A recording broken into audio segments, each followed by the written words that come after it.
توجه کنید بزرگترین بیرق افغانستان توسط جوانای پر افتخار انتقال میشد. زنده باد مردم افغانستان، نفرین بر دشمنای مردم افغانستان.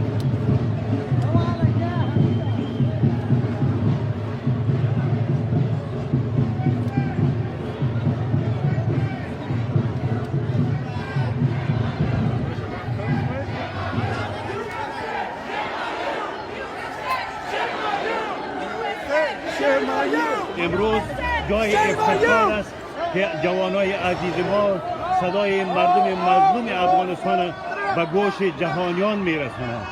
زنده باد انسانیت در جهان، زنده باد مردم افغانستان، زنده باد. توجه کنید در سطح کشورهای اروپایی همچو همایش و دادخواهی بی‌نظیر است، بی‌نظیر بوده. افتخار به همه جوانای عزیز کشور ما.